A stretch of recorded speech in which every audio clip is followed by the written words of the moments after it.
Este es Comala Podcast, un espacio donde las letras y la imagen tienen voz. Comala es el lugar donde las voces se reúnen a contar historias. Acompáñennos. Buenas noches y bienvenidos a el sexto capítulo de Comala Podcast. Mi nombre es Carol Díaz y el día de hoy me encuentro acompañada de Jorge Sánchez. Hola Jorge, ¿cómo estás? Hola Carol, estoy bastante bien, emocionado porque hemos llegado a nuestro capítulo número 6, que ya es bastante logro para nosotros, y también emocionado por el tema que vamos a tratar hoy. Cuéntame Jorge, ¿qué tema nos corresponde el día de hoy? Pues para hoy hemos elegido el tema de la justicia, de hecho lo has elegido tú y me parece un tema bastante relevante, sobre todo por las obras que vamos a tratar hoy, que en el ámbito del cine van a ser dos películas de autores clásicos, como son M el vampiro y 12 hombres en pugna. Y en cuanto a la literatura, vamos a tratar autores como Borges y Truman Capote, el primero con el cuento de Matt Huns y el segundo con la crónica Hola extraño. Así que, ¿qué te parece si comenzamos, Carol? Sí, claro, dale, comencemos. Poesía, cuentos, novela, cómic. Todo está aquí en Comala Podcast. El texto que elegí es Emma Sons de Jorge Luis Borges. Resulta que esta muchacha Emma Sons decide cometer un crimen debido a que recibe una carta donde anuncia la muerte de su padre. Entonces eso le llega como un baldado de agua fría y ella empieza desconcertada a pensar que fue a recordar los momentos vividos con él y se da cuenta que existe un antiguo compañero del papá y que llega a la conclusión que él puede ser el asesino. Entonces empieza a planear de manera visceral esa estrategia para vengar y honrar la muerte de su padre, al punto de que va al lugar de trabajo de este señor y lo asesina, justificando después, vamos a ver, que fue violada. En Hola extraño de Truman Capote, historia que se encuentra en el libro Música para camaleones, nos encontramos con la historia de George Claston.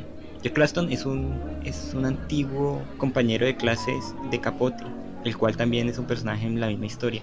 Un día se encuentran en un restaurante y George Claston le comienza a narrar la historia a Capote sobre cómo un día en su casa, que está al lado del mar, y mientras nadaba con su hijo, encuentra una botella flotando y en la botella hay un mensaje donde se pide que escriban a la dirección que está ahí escrita y que como recompensa recibirá unos bombones. George escribe a la dirección que está allí, no le dice a nadie, no le dice a la esposa, no le dice al hijo, no le dice a los compañeros de trabajo, no le dice absolutamente a nadie, y recibe como respuesta la caja de bombones y una carta de una niña de 12, 13 años que vive en otra parte del país y que le cuenta una triste historia.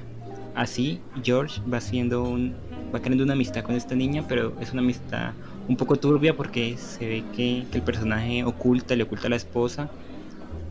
Bueno, así que poco a poco, y antes tengo que decir que George es una persona adinerada, alguien respetado en la comunidad, con un buen trabajo, con una familia excelente, con una imagen impecable. Lo que sucede a continuación es que la mamá de la niña descubre estas cartas y denuncia a George, y la policía va hasta la casa de él. En esto, la esposa pues se entera de lo que ha pasado y se entera de que él le ha estado escondiendo información acerca de esta niña, y vuelve a la mente de ella otro incidente parecido que ha sucedido unos años atrás y del cual George también salió sin ninguna clase de castigo. Así que el cuento nos lleva en este ir y venir de no saber si George es culpable de lo que le endilga a la esposa, porque ante la ley, ante la justicia no ha hecho nada, pero él se ve castigado por la esposa, que se encierra en un cuarto, no le dirige la palabra, que lo saca de su vida totalmente. Entonces él comienza una espiral de decadencia, comienza a tomar más, comienza a fumar mucho, y así es como lo encuentra Truman Capote el día en que se ponen a charlar acerca de esto. Así que ese es Hola extraño. ¿Y qué te parece si entramos directamente a los temas que vamos a tratar esta semana? Sí, como tema principal teníamos pensado el ideal de justicia. En tu texto, en el texto de Capote, el ideal de justicia de la esposa es simplemente dejarle de hablar. Se encierra en sí misma y lo deja de lado, y esa es la cárcel para él. El hecho de que prácticamente no existe para la esposa. Entonces se sume en una depresión terrible y ahí es donde le cuenta la historia a Capote, pero en sí no sabemos si él es culpable o no, y es otra de las partes que tenemos que entrar a analizar. Por otra parte, la venganza o el ideal de justicia de Emma Sons es distinto.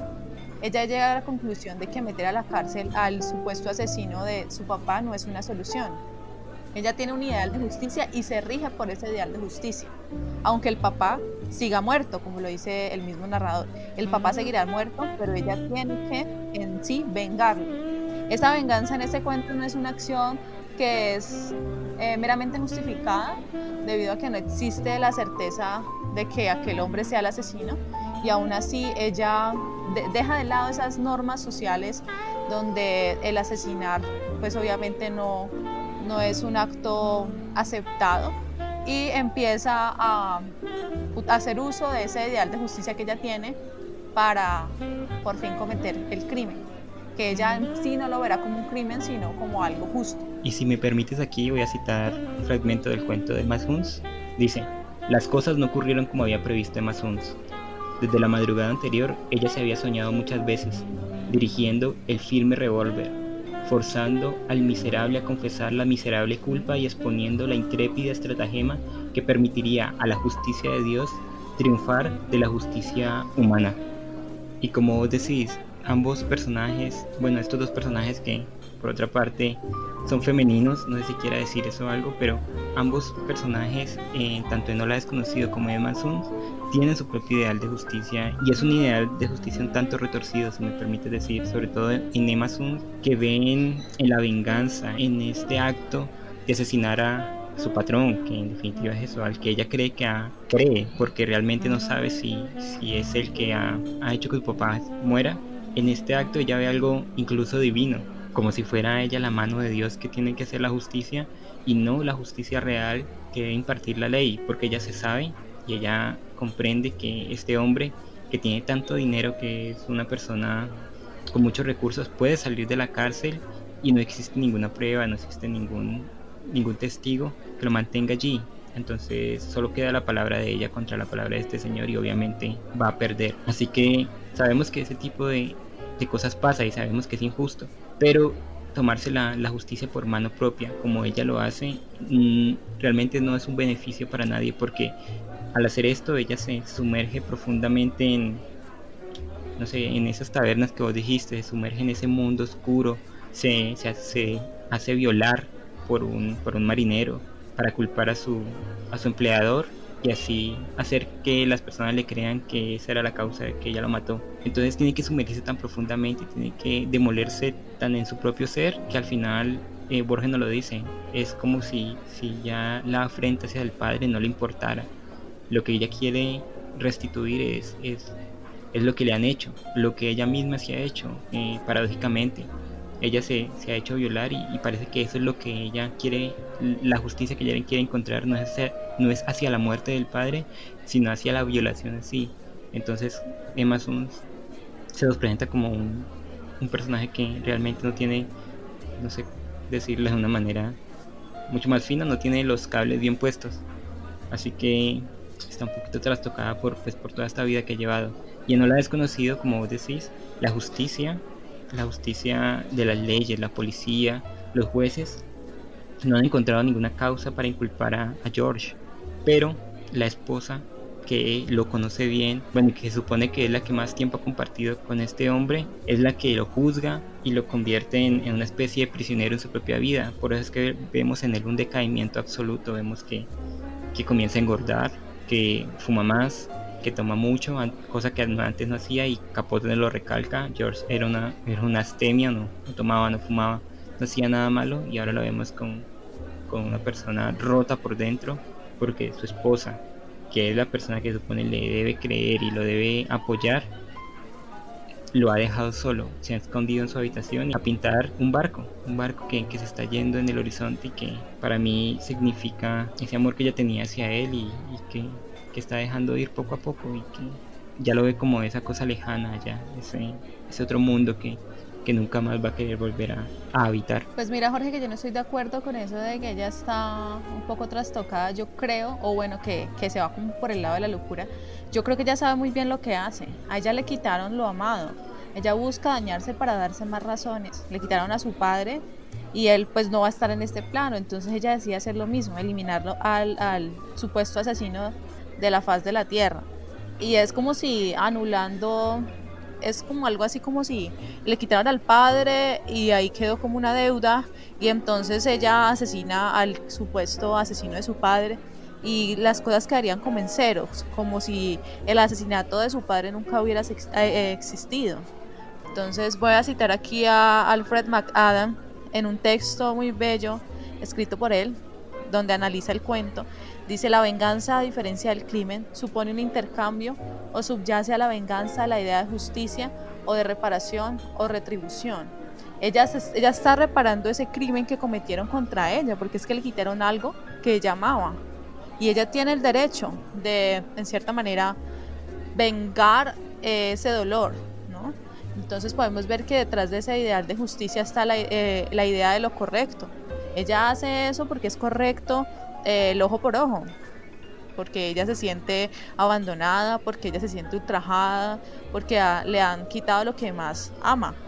Entonces, como dije con anterioridad, en ese hacer, ella todo el tiempo piensa que actuar de esa manera es lo correcto, está haciendo algo que es aceptado por ella misma. Pero mira que, y aquí estoy totalmente en desacuerdo contigo porque, bueno, digamos que Emma Stone no está trastocada de la cabeza, digamos que no, entonces es aún más peligroso todavía porque si ella no tiene un problema psiquiátrico y lo único que quiere es venganza, basándose en conjeturas porque realmente ya no sabe si fue el patrón de ella quien fue el culpable de la muerte de su padre, ella solo tiene conjeturas. Nunca tiene una verdad absoluta. Y tú dices, es una reparación que ella misma busca, pero en esa reparación lo que ella hace es destruirse a sí misma. ¿Qué clase de reparación va a ser esa? Si para llegar a ella tienes que destruir tu alma.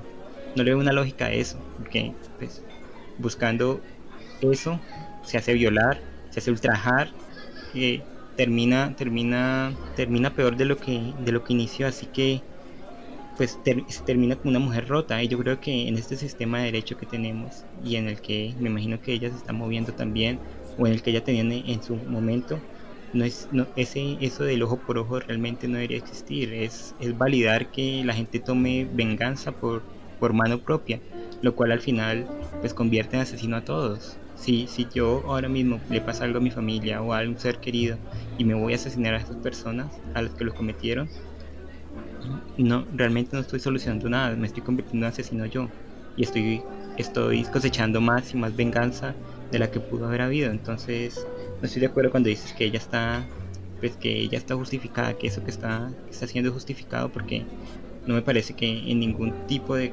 situación la venganza sea una justificación para los actos que otra persona haya cometido. No, es que yo tampoco estoy de acuerdo que ella lo haya hecho de esa manera, solo digo que de manera visceral ella busca tener distintas razones por las cuales actuar de esa manera. Y ese concebir esa justicia de esa manera, de esa forma para ella es lo correcto. Como dije, por eso mismo dije, detrás de la justicia o el ideal de justicia está el ideal de lo correcto. Ella actúa así porque ese es el ideal de lo que ella se supone que debería hacer o que está justificada hacer, porque también de alguna u otra manera le hicieron lo mismo a ella. Entonces podría decir que no la justifico, pero trato como de entender la postura o el actuar de ella frente a esa situación. Ciertamente no es la manera correcta de afrontar las cosas, pero ahí nos vamos a otra parte, Jorge. El hecho de ella haberse destruido así me lleva a preguntarme, ¿somos los mismos después de haber cometido un crimen? ¿Es la misma Emma Suns que recibió esa carta, la Emma Suns que después asesinó al supuesto asesino de su padre? Pues mira que sí, eso es un tema muy interesante y terminando la discusión que teníamos antes, y yo creo que eso valida la hipótesis de que Emma Suns tiene un poquito una suerte de problema mental porque pues vivimos en un sistema de derecho donde todos tenemos que seguir las mismas reglas, y si uno tiene su misma concepción de las reglas y las pone en marcha, imagínate cómo terminaría la sociedad. Si mi concepción de la justicia es ir a matar al que me hizo algo malo, entonces pues no podríamos vivir en esta sociedad que estamos viviendo, en ese tipo de balance que de una u otra manera todos tenemos. Y yo creo que es muy interesante el tema que introduces, porque parece que el crimen o la búsqueda de justicia, no sé cómo lo veas tú, transforma a las personas, porque Emma Suns, como ya decía ahorita, para buscar esa justicia divina que ella se ha metido en la cabeza, tiene que transformarse totalmente, y Borges nos describe los lugares donde se mete, tiene que meterse en ese mundo profundo, oscuro, y lleno de malevos, lleno de marineros, pero marineros de los peores marineros que han existido, lleno de gente deforme. Es casi como un descenso al infierno. El descenso al infierno de Dante, del que hablábamos en otro capítulo, es el que ella hace, y tiene que sumergirse tanto en eso que ella misma se convierte en eso, en una suerte de monstruo, para poder llegar al objetivo que quiere. Y aquí le pasa lo mismo a George, el protagonista de Hola Desconocido, el texto de Capote.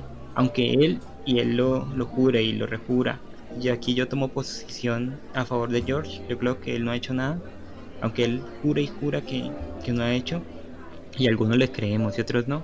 La esposa no le cree, y es como si en sí hubiera cometido el delito que le indilgan, y por eso se transforma en este ser gordo, en este ser sin ninguna aspiración, deja de ser buen padre, deja de ser buen esposo, deja de ser quien es por todo este peso que lleva encima. Así yo creo, respondiendo a tu pregunta, si somos iguales después de cometer entre comillas un crimen, creo que no, creo que de alguna u otra manera nos transformamos. ¿Qué crees tú? Sí, claro, se ve una transformación brutal, ya una transformación que destruye al personaje mismo, física y mentalmente. Física en el texto de Capote, cómo se modifica el cuerpo de este personaje, como George se empieza a tomar, como George no está como en sus cabales, y también en Emma Stones como ella misma se recurre a autodestruirse. Quería hacer como un alto en el camino porque me dejaste pensando, y considero, Jorge, que tú hablabas que ya no está dentro de esas leyes sociales. Yo estoy de acuerdo con eso. Mira que estuve revisando el texto de la República, el libro primero, donde Platón pues habla a través de Sócrates y discuten, y también ahí se mete Trasímaco, y Trasímaco dice: la justicia es lo que quieren los fuertes, ya que son los que gobiernan. Las leyes nos dicen qué es lo justo, pero Aristóteles le dice: lo que es lo justo es darle a cada quien lo suyo, pero ¿quién decide qué es lo que se le debe dar a cada quien? ¿Quién se merece lo que posee? Entonces ahí tendríamos que ir a mirar precisamente esa última parte. ¿Quién decide qué darle, o quién decide que el personaje se merezca esto o no se lo merezca? Pues yo creo que lo decidimos todos, ¿no? Al aceptar este sistema en el que nacemos y en el que nos desenvolvemos, lo decidimos todas. Al aceptar las leyes, aceptar las formas de comportarnos, decidimos todo eso. Y eso se sustenta en en el aparato judicial, y en las leyes, y en quien lo defiende, que son los jueces, los abogados, todo ese tipo de personas. Yo creo que la base de todo eso somos nosotros mismos, la sociedad que acepta y pone en práctica dichas leyes. ¿Qué piensas tú? Pero Jorge, recuerda que, pues adelantándome un poco, en las películas vemos como esa misma justicia no es tan funcional, digámoslo de alguna manera. Entonces, cuando esa justicia no sirve para lo que fue creada, entraríamos a mirar un poco también el hecho de que uno ve esa inoperancia, que no funciona, que uno está como tú dijiste, en un estado social de derecho, y que uno tiene que actuar conforme a las leyes, pero si la ley no hace nada por hacer cumplir eso, entonces ahí tendríamos que entrar a mirar cómo se ve ese aspecto, cómo ambos personajes lo observan, lo analizan y actúan en ese saber que la ley no les va a dar a ellos lo que ellos buscan, de alguna manera, en el sentido de ser reparados por ese daño que han sufrido. Pero mira que esa pregunta que tú haces se responde en ambos textos, tanto en Emma Suns como en Hola Desconocido. En el de Borges, ella sabe que la justicia no le va a dar la retribución que quiere. Así cojan al man, así lo encierran en la cárcel, ella ya tiene en la mente que lo único que le va a retribuir y lo único que puede devolverle al menos un poco de la calma que le ha quitado todo el hecho de la muerte del padre, es otra muerte, la muerte de su patrón. Pero esto la destruye, Carol, esto termina destruyendo a las personas, así tanto en la ficción como en la vida real. Quien se toma la justicia por mano propia termina destruido, termina volviéndose en un monstruo peor del que ha querido combatir. Y en Ola Desconocido vemos lo mismo. Digamos que George Claston no es culpable, digamos que es un inocente, digamos, ¿no? Porque Capote nunca nos lo muestra como culpable, ni nunca nos lo muestra como inocente, siempre nos lo muestra como un ente que está entre esas dos realidades. Pero digamos que es inocente. El castigo que le están dando, ¿no te parece excesivo para una persona inocente? Ese terminar prácticamente con su vida, ese alejarlo de la sociedad, y el castigo que él mismo se da sabiéndose inocente, que yo repito, creo que es inocente, es aún peor que si fuera una condena judicial, porque en una condena judicial, bueno, sabríamos que es culpable y está pagando lo que está pagando, pero aquí se sabe inocente y todavía tiene que luchar con ese castigo. Entonces yo creo que aunque en algunos casos o en muchos casos la justicia puede ser inoperante, como más adelante vamos a ver en las películas, es el sistema judicial en el que estamos envueltos, y pues no podemos ir más allá de él. Nadie está por encima de la justicia, absolutamente nadie. Y dime, Carol, para terminar, ¿recomiendas estos dos textos? Claro, son textos primero escritos por dos artistas de la pluma, podemos decirlo así.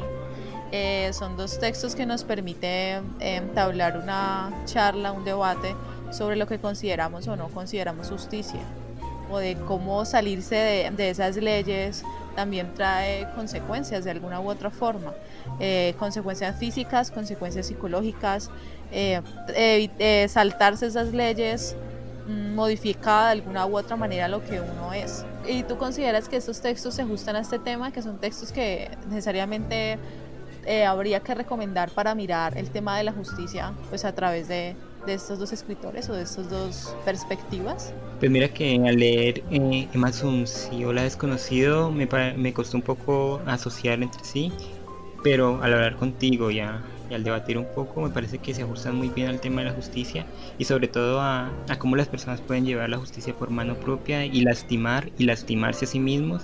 Y creo que son textos excelentes para quien quiera pasar un buen rato, pero también para el que quiera ahondar en este tipo de tema, y y en otros muchos temas. Así que lo recomiendo totalmente, y recomiendo el libro de música para camaleones de Capote. Léanselo todo, es excelente, y léanse toda la obra de Borges, que es inigualable. Películas, series, cortometrajes, videos musicales, todo está aquí en Comala Podcast. Para el segundo segmento de este sexto capítulo en Comala Podcast traemos dos películas clásicas de directores muy reconocidos en el mundo del cine y que han sido referentes para los grandes directores que tenemos hoy en día. La película que yo escogí se llama 12 hombres en pugna y es del director Sidney Lumet, y Carol escogió M el vampiro de Fritz Lang. ¿Qué te parece, Carol, si empiezas tú hablando de tu película? La película que elegí fue M el vampiro, dirigida por Fritz Lang. Ese es un famoso director que también dirigió la película Metrópolis, una cinta supremamente importante para la historia del cine. Y esa película, M el vampiro, habla sobre un asesino serial que decide darle muerte a niños y niñas de una ciudad. Resulta que tantos son sus asesinatos que la ciudad ya está paranoica porque se pierden casi todos los días niños. Entonces, en esa búsqueda que la policía emprende y que no tiene como un buen desarrollo porque nunca lo alcanzan a agarrar, la misma ciudadanía decide empezar a buscar una solución a esto, a causa de la ineficiencia de la policía, y lo atrapan. Cuando lo atrapan, le hacen un juicio, pero en ese juicio, pues claramente aparece uno de los diálogos, yo creo que uno de los diálogos más importantes, o el más importante de la película, porque la película está plasmada de diálogos que te hacen pensar y reflexionar todo el tiempo. Y en ese juicio, la misma ciudadanía decide que le van a dar la misma muerte a este asesino debido a que es el culpable. Al final él pide que lo entreguen a la policía y ya cuando están por asesinarlo, la policía aparece y se realiza un juicio. Y ahí termina la película. Y hablando de juicios, en 12 hombres de pugna estamos dentro del juzgado, donde un jurado conformado por 12 hombres van a decidir si el culpable de lo que después nos enteramos ha sido un asesinato, realmente cometió el crimen o no. Lo bueno de esta película es que nos meten en la sala de deliberación del juicio, y estos 12 hombres están allí para dar una sentencia. 11 de ellos creen, y creen absolutamente, que el muchacho, quien dicen que ha matado a su papá con un cuchillo, es culpable. 11 de ellos creen que sí. Solo uno cree que es inocente. Entonces, alrededor de la película vamos viendo cómo este único hombre va dando los argumentos de por qué cree la inocencia del muchacho, y poco a poco los 11 van cambiando de parecer por las pruebas que el hombre va presentando y por la forma de analizar el juicio de una manera mucho más calmada, serena y sin ningún prejuicio encima. Entonces, esta es 12 hombres en pugna, que, como Carol dijo, para ella M, El vampiro es una de las películas favoritas de ella. Para mí 12 hombres en pugna es una de las mejores películas que he visto, por su poca utilización de recursos, que es solo una sala y casi todo es diálogo, casi todo no, todo es diálogo, diálogo, diálogo, diálogo, pero todo está tan bien estructurado que nos mete en el caso y nos hace dudar incluso de lo que teníamos, por cierto. Así que estas son las dos películas que vamos a tratar. ¿Y qué te parece si entramos de una al primer tema que teníamos, que es el concepto de culpabilidad en ambas películas? El concepto de justicia que yo veo en el vampiro es una justicia casi carnavalesca, y lo llevamos al terreno de la literatura, gargantudesca si me pones a buscar más sinónimos. Si es un teatro casi como del absurdo, porque en la película los ladrones, los malhechores de la ciudad también se ven afectados por este asesino, que al secuestrar a las niñas y matarlas, hace que la policía haga cateos todos los días y ellos no puedan, pues, desarrollar sus actividades. Entonces los mismos criminales de la ciudad se ponen a buscar al asesino de niñas, y no porque quieran una justicia, sino porque ellos quieren mantener su status quo. Así que cada uno de las partes en la película tienen su propio concepto de culpabilidad. Y al final, en M, vemos que el concepto de culpabilidad que tienen los maleantes, que son los que hacen el juicio que vos nombraste, es un concepto en el que todos nos podemos identificar un poco. Como veíamos en Emma Sums antes, ese concepto de que si las leyes no funcionan como creemos nosotros que deberían funcionar, deberíamos ser nosotros los que demos la justicia, lo cual, como ya dijimos, resulta terrible para todas las partes, sobre todo si nos detenemos en este diálogo que vos dijiste antes, donde el asesino dice que él no puede parar lo que está haciendo. Él confiesa lo que ha hecho, se sabe atrapado y confiesa que es un asesino, pero también confiesa que es un enfermo. Entonces ahí vemos, bueno, la hipocresía un poco de las personas, entre comillas, normales, porque a ellos no les importa ninguna clase de justificación que pueda tener el asesino. Ellos lo que quieren es justicia, otra vez entre comillas. Lo que quieren es retribución, venganza, lo que quieren es sangre, eso es lo que quieren. Y entonces Hombres en Pugna es un poco lo mismo. Lo que quieren los 11 personas que están de acuerdo en que el muchacho es culpable, es una suerte de retribución. ¿Por qué? Porque el muchacho ha nacido en un estrato bajo. ¿Por qué? Porque dicen, nadie puede corroborar esto, dicen que es un maleante porque ha comprado una navaja, y tienen todos estos prejuicios encima, que ellos creen que es la verdadera justicia. Ellos creen que la suya es la verdadera justicia, pero se dan de bruces contra una persona que realmente sabe lo que es la justicia, que tiene un concepto más amplio de la justicia, donde no hay blancos y negros, sino hay una suerte de gris en que todos debemos movernos y que debemos ver las cosas con un poco de alejamiento para no entrar en equívocos. Y hay algo que en la película de El vampiro que me hizo mucha gracia y me dejó pensando un poco, porque al final el que descubre quién es el asesino es un ciego. Es un ciego y siempre a la justicia se representa como una mujer con los ojos vendados, lo que quiere decir que la justicia no debe fijarse ni en el color de la piel, ni en si es hombre o mujer, bueno, en ningún aspecto más allá de los hechos que se presenta. Y este hombre que es ciego identifica al que es el asesino y a la larga lo atrapa. ¿Tú qué crees, Carol? Yo estoy de acuerdo que en las dos películas se ve esa justicia social y esa justicia social está motivado, está movida por esa impresión emotiva, ese concebir o la sed de justicia que tienen, en este caso el grupo de hombres que discuten si es correcto llevar a la silla eléctrica a este niño o no, o en el caso de M, el vampiro, de asesinar a este señor que ha dado muerte a muchos niños y niñas. Entonces, esta justicia se puede ver como una justicia arbitraria, ¿no? Se justifica ese capricho o ese privilegio. Y estoy de acuerdo, y sí me parece que es como muy llamativo el hecho de que en el vampiro sea un ciego el que haya encontrado al culpable. Y si nos vamos a analizar, la justicia es ciega, ¿no? La justicia es ciega porque no juzga, no tiene nada que, no toma parte, sino que simplemente no se deja influir por una circunstancia en particular, sino que falla de manera general. Si es un asesino, pues es un asesino. Desliguemos entonces esas circunstancias. Y ahí es donde yo entro a analizar esa película que tú elegiste. Ellos empiezan a pensar si en algún principio, en el principio deciden juzgar o tener prejuicios con este chico, pero no se sabe a ciencia cierta si es un asesino o no. Y si lo es, entonces están fallando por cierta manera por una impresión emotiva también, ¿no? Quieren arreglar la charla o ese debate de cierta manera para impedir que el niño sea asesinado, pero igual no se sabe si es un asesino o no. Entonces ahí también está el conflicto. Entonces, si yo violo desacuerdo social, pues necesariamente soy culpable. Y aquí me remito al texto del Levítico, cito: con justicia juzgarás a tu prójimo, no dejarte llevar ni por las dádivas del rico, ni las lágrimas del pobre. Entonces entraríamos a pensar cómo las emociones o cómo ese concepto de justicia social entra a jugar o a ser parte de esa decisión final que toma el pueblo.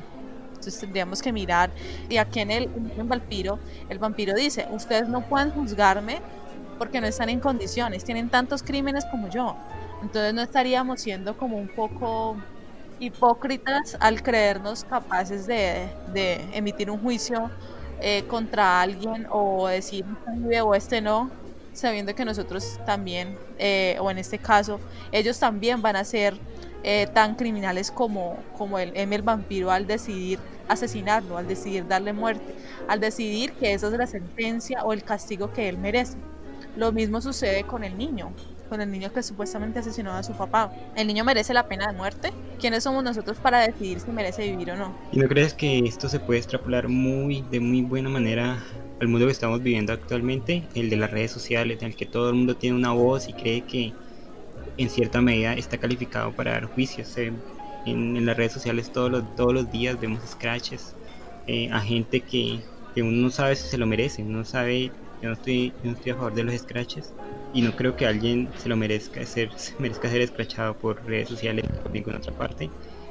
Solamente que la gente se cree con derecho a hacer eso. ¿Por qué? Porque se creen moralmente mejores que aquellas personas que están escrachando. ¿Por qué? Porque alguien lo ha dicho, porque alguien señala, porque, bueno, por cualquier otra cuestión. Y creo que eso mismo, y ya en 1930, cuando salió M el vampiro, teníamos ese problema, que la gente se cree con una autoridad moral superior a la que realmente tenemos. Y vemos que no es así. En esta película, por ejemplo, vemos que al final unas mujeres que están ahí reunidas, que también son criminales y que están juzgando al asesino, sueltan falacias, sueltan casos personales, comienzan a decir: ¿qué tal si el próximo asesinado es su hijo? ¿Y qué tal si el próximo asesinado es un familiar suyo? Y se ponen a llorar utilizando argumentos falaces para condenar a este hombre que realmente lo único que quiere o lo único que merece es un juicio justo. y si se encuentran pruebas acerca de su culpabilidad, de ser juzgado con todo lo de la ley, pero no por nadie más que por la ley, por un juez, por gente imparcial, por gente que no vea más allá de los hechos. Y esto me lleva a señalar que en ambas películas hay solo una persona que está a favor del acusado, ¿no te diste cuenta? En M el vampiro, en esta suerte de juicio que hacen los delincuentes, le dan solo un hombre para que lo defienda.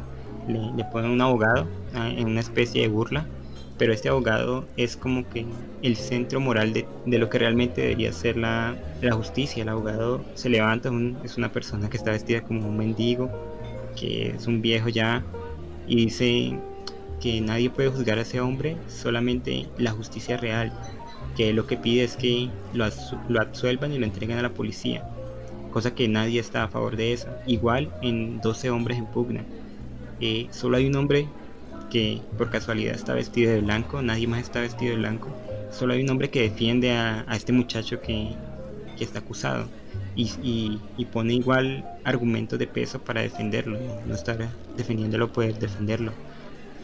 Tiene una duda razonable que se pone en tela de juicio en toda la película y que sabe sobrellevar por sobre los argumentos falaces de sus compañeros, que algunos simplemente se quieren ir rápido y por eso quieren decidir la suerte y la vida de una persona en un segundo, y otros simplemente ven el reflejo de ese muchacho en ellos mismos y viceversa. Entonces, sí, como tú dices, qué tan capacitados estamos nosotros, que en realidad no somos nadie y no tenemos ninguna preparación en leyes ni en lo que significa realmente la justicia para juzgar a otra persona que no conocemos, que no sabemos quién es, que no sabemos sus circunstancias y que a la larga pues no nos ha hecho nada. Entonces en las dos películas hay esa suerte de premisa o idea donde constantemente nos tenemos que repetir o preguntar si se debe sentenciar a un hombre que no es, a un hombre, a una persona que no es responsable de sus actos. La película que tú elegiste, Jorge, no se sabe si es cierto si el niño cometió o no el crimen. Y en M en Vampiro pues se ve a una persona que tiene serios problemas mentales, entonces constantemente pues y cito, él dice: vosotros no podéis comprender lo que es llevar dos voces en el interior gritándome constantemente: no lo hagas, mata, no lo hagas, mata. Yo quiero evitarlo pero no puedo. Y él le dice a ellos: es que soy incapaz de evitar cometer esos crímenes. Pero entonces también nos vamos a ese otro debate, a esa otra parte, donde si la democracia decide absorberlo de sus crímenes al declararlo no culpable debido a que tiene esos problemas psicológicos, el hecho de que en un futuro y la gente misma decía, el hecho de que en algún futuro él se rehabilite y esa rehabilitación lo deje en libertad, entonces él seguiría cometiendo esos crímenes y seguiría siendo no culpable. Entonces ahí tenemos que ver ambas partes. Lo mismo podríamos extrapolarlo a la película que tú elegiste. ¿Es culpable o no es culpable? ¿Cómo podríamos definir ese concepto de culpabilidad, o cómo se podría ver el hecho de que estos dos personajes, podría el primero, el de tu película, actuar en defensa propia y este segundo pues al tener enfermedades psicológicas? ¿Y qué te parece si entramos al segundo tema que tenemos para estas dos películas, que es la ineficacia de la ley? Por ejemplo, en Nemo el vampiro, la ley desde el principio se ve sobrepasada por la situación. Ellos no tienen la capacidad para atrapar a este asesino y lo que hacen es irrumpir en todas las partes de la ciudad, en los bares, en todo lado donde se reúnan las personas, pasando por encima también de las leyes normales, y no tienen respeto por nadie, no tienen respeto por nada, pasan por encima de la ley para hacer cumplir una justicia que a la larga vemos que es ineficiente. Tanto así que los mismos malhechores de la ciudad tienen que reunirse para hacer cumplir la justicia, y claro, ellos no van a tener presente ni ninguna constitución, ni ninguna carta de derechos, ni derechos humanos, ni absolutamente nada. Ellos lo que hacen es, en una suerte de juego del gato y el ratón, acorralar al asesino hasta que no puede más y atraparlo como si fuera una rata en un hoyo. Entonces vemos que tanto la policía en el vampiro como la idea de justicia y de ley que tenemos en 12 hombres en pugna no sirve. En 12 hombres en pugna, la primera escena nos lleva al juzgado con los 12 jurados sentados en un lado, el asesino, supuesto asesino en otro, y el juez leyendo los cargos. Y vemos que el juez está supremamente aburrido, supremamente alejado, no le importa, se pone la mano en la cara, ya no solo le falta bostezar y echarse a dormir, porque no le importa, está supremamente desligado del caso, pese a que es un caso de vida o muerte. Entonces vemos que también la ineficacia del juez, que me imagino que como el resto de protagonistas de la película, siente y cree que el muchacho es culpable, cosa que vemos que es, bueno, que en cierta medida es falso. Y vemos como los entes de control en ambas películas no cumplen la función que debería cumplir, hacer cumplir la ley y dar una justicia imparcial para ambas partes. Sí, yo creo que como tú dices, este sistema o esa democracia es un sistema político débil. Entonces entraríamos a mirar en tu película cómo en 12 hombres en pugna esa justicia o ese ideal de justicia, o bueno, pongámoslo en términos de cómo vemos a ese juez que, como tú dices, está aburrido, y cómo estos 12 hombres, o bueno, estos 11 hombres que se reúnen a hablar, también deciden salir rápido del caso, porque es un caso más, porque es algo que se va a repetir. No lo ven como un caso en donde una persona va a perder la vida, sino como querer afirmar algo que todavía no se ha corroborado, por evitar, digamos, perder tiempo, porque es que ya de entrada él va perdiendo porque se considera que es una persona que es culpable.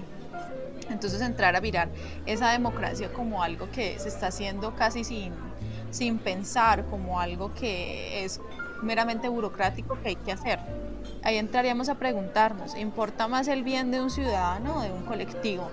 ¿Vale más la justicia por mano propia o por la vía legal? Entonces ese es un ciudadano más, si se deja afuera o si se declara no culpable, pues puede que debido a sus circunstancias o debido a que ya tiene un proceso, vaya y cometa el mismo crimen. Otro tema que se repite mucho en ambas películas es la justicia por mano propia, ¿no te parece? Sí, claro, la justicia por mano propia, donde se ve la inoperancia de la ley y donde hay que actuar porque es que no se da o no se brinda, digamos, un respaldo a la ciudadanía, y no se da lo que supuestamente merece de ser dado a los culpables o a los que de entrada se categorizan como un criminal. Pero es lo mismo de lo que hablábamos ahorita, todo el mundo se cree con la capacidad de impartir justicia. Incluso antes de que se metieran los maleantes en Emma el vampiro, las personas de la ciudad normales querían linchar a hombres que veían hablando con niñas, ya sea porque les preguntaran la hora o ya sea simplemente porque estaban al lado de ellas, sin tener nada que ver y sin ninguna intención maligna. Entonces la gente se cree con esta capacidad arbitraria de impartir justicia y no es así. Igual en 12 hombres en pugna, estos 11 hombres se creen con la capacidad de impartir una justicia, y aunque están allí y deberían realmente realizar esa justicia, ejercer ese poder que se les brinda a través de las leyes, lo único que hacen es reflejar sus carencias, reflejar su desidia, reflejar sus problemas personales en un muchacho que no tiene nada que ver con ellos, que es ajeno a sus realidades, que pudo o no pudo hacer lo que dicen que hizo, pero que no tiene que sufrir por los demonios que ellos llevan encima. Y eso lo vemos en un personaje de 12 hombres en pugna que ha peleado con su hijo, y él explica. Y él tiene como un problema muy grande con la imagen del hijo, porque el hijo se ha revelado. Y él siempre dice, estos hijos, uno hace todo por ellos y después se rebelan contra uno. Lo cual viene a decirnos que él está viendo a su hijo en este muchacho que supuestamente asesinó a su padre. Y él se cree portador de una justicia. Él cree que asesinando a este muchacho, mandándolo a la silla eléctrica, va a resarcir el mal que él le hizo a su hijo y que el hijo le hizo a él, pero pero realmente no. Uno no puede juzgar a nadie basándose en sus experiencias personales, ni en las ideas preconcebidas, ni en los prejuicios, obviamente, que tiene hacia los demás.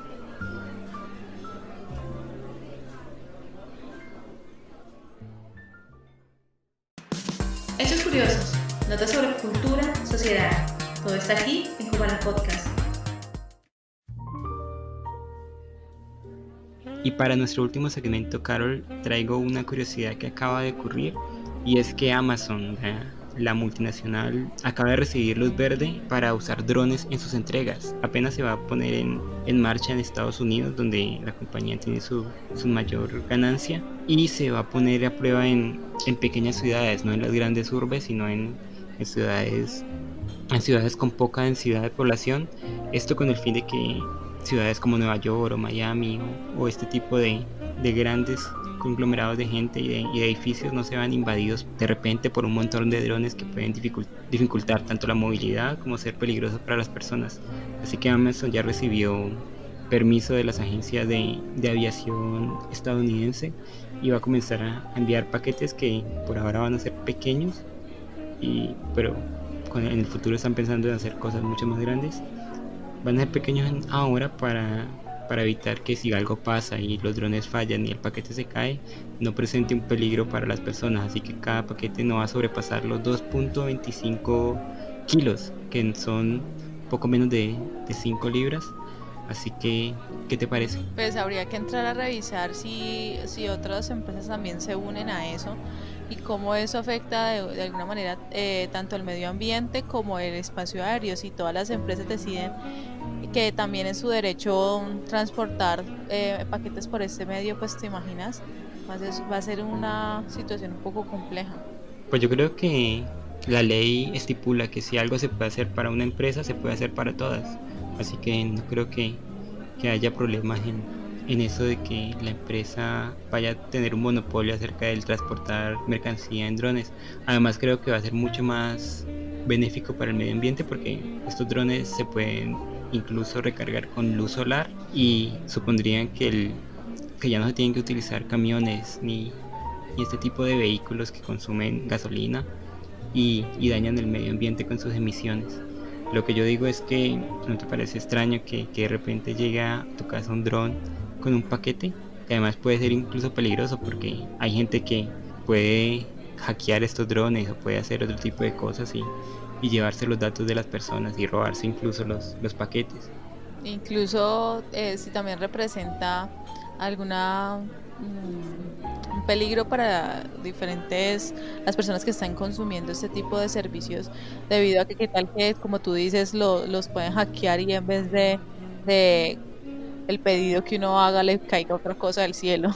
Además en Estados Unidos, que es un país lleno de huracanes y tornados y de todo ese tipo de cosas, imagínate unos drones en ese tipo de situación, una ventisca en el hijo de madre y que a uno le caiga un montón de drones en la cabeza. Hay que entrar a revisar muchos aspectos. Y yo también creo que es el futuro al que todos nos estamos moviendo, un futuro donde la tecnología va a estar más y más presente en nuestro diario vivir, y cosas como que un dron te deje paquetes, o que quien lo quita en un tiempo cercano hayan robots en la calle sirviendo a los seres humanos y ayudando en el transporte, ayudando a otro tipo de cosas.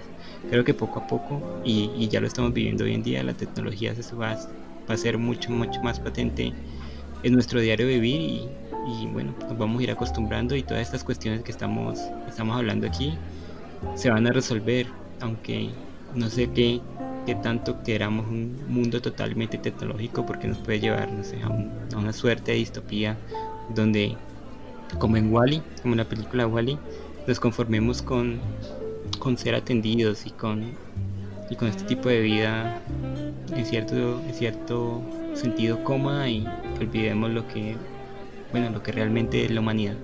Y mira que yo también, eso te iba a decir, que a mí me da un poquito de terror. Yo creo que yo me identifico con esta película donde Will Smith es actor y pues es un libro, Yo Robot, donde él le tenía quería tener cierto distanciamiento con toda esa tecnología. Yo lo veo como algo positivo, el el llevar estos paquetes en drones, pero también, digamos, bueno, eso sería el inicio de que otras cosas tecnológicas y eso también, ¿qué traerían? No solamente como lo dije al principio, si le da luz verde a muchas empresas a entregar este tipo de correspondencia por estos medios, se vería afectado pues ese cielo donde uno observa y quiere ver cosas, y quiere ver el cielo y no solamente un montón de cosas haciendo ruido y de llevando paquetes de un lado para el otro. Entonces yo, pues no sé, yo soy un poco anticuada en ese aspecto y a mí simplemente me gustaría ver el cielo sin tantas vainas por ahí dando vueltas.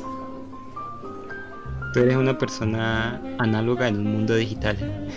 Y es gracioso porque mira, estamos haciendo un podcast, estamos haciendo uso de la tecnología, pero aún así tengo como cierta resistencia. Pero mira que es interesante lo que dices porque imagínate lo que pensaron las personas cuando se instauraron los aviones, que le dijeron de repente van a haber unos aparatos gigantescos en el cielo y van a estar volando por todos los países y van a estar sobre tu casa y van a estar sobre pues tu familia y bueno, puede pasar que se caigan y maten a todas las personas que hayan ahí adentro. Yo creo que también hubo gente que dijo, no, yo no quiero un montón de aparatos encima de mi cabeza, solo quiero mantener el espacio aéreo libre, ¿no te parece? Que pues toda tecnología nueva tiene un poco, pues tendemos a tener una reticencia hacia ella. Yo creo que lo más importante es que la tecnología no sea invasiva, no sea, como tú dices en esta película Yo Robot, uno veía que los robots estaban en todo lo que conformaba la sociedad, eran quienes paseaban a los perros, era quien ayudaba a la gente, eran casi omnipresentes. Entonces, claro, el protagonista se veía envuelto en esa vorágine de tecnología que ya era en cierta medida invasiva. Yo creo que eso es lo que debemos evitar, que la tecnología se vuelva invasiva. Como tú dices, no ver 10.000 drones volando por nuestras cabezas, sino no tener ese tipo de simbiosis entre lo que la vida que tenemos y lo que supone vivir bien para un ser humano y adaptar estas tecnologías para que nos ayuden. Este ha sido nuestro sexto capítulo que giró en torno al tema de la justicia. Nuestro próximo episodio trataremos el tema de la soledad. Recuerden seguirnos en @combalapodcast en Twitter y en Instagram y por favor dejar sus comentarios. Muchas gracias por escucharnos y hasta la próxima.